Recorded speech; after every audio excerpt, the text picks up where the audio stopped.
क्योंकि ये जो माताएं होती हैं ना, ये मांगने में बड़ी चतुर होती हैं।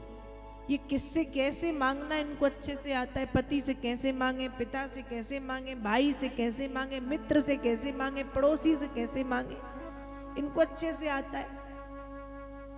एक कोई बूढ़ी अम्मा थी, भगवान भोलेनाथ की तपस्या की।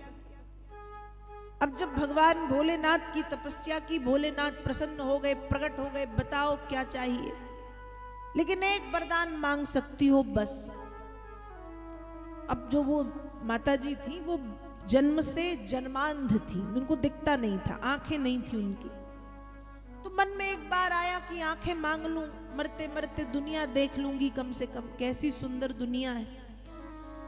तो पीछे बहू खड़ी थी, बहू ने कहा अब आंखें लेके करोगी भी क्या, कितने दिन जीना है, एक काम करो, पोता नहीं है पोता मांग लो।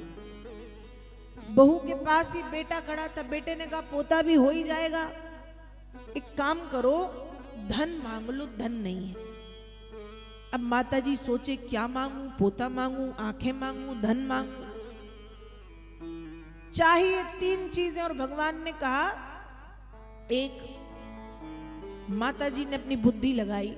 मैंने कहा ना मांगने में बड़ी चतुर होती है, किससे कैसे मांगना है। भगवान ने सोचने का कुछ समय दिया, वो समय पूरा हुआ, भगवान फिर आए, सोच लिया क्या चाहिए। मैया कहती हाँ सोच लिया।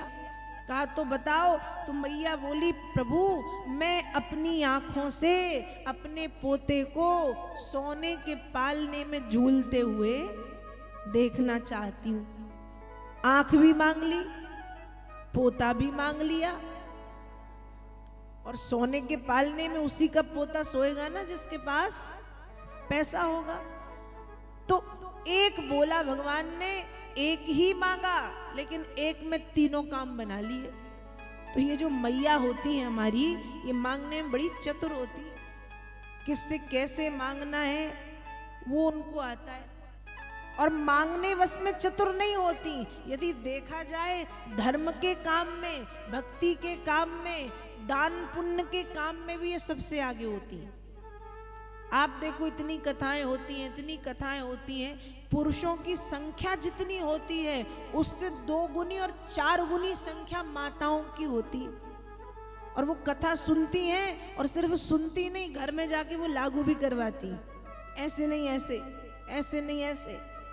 तो कहीं ना कहीं हर उसमें आगे अच्छी बात है।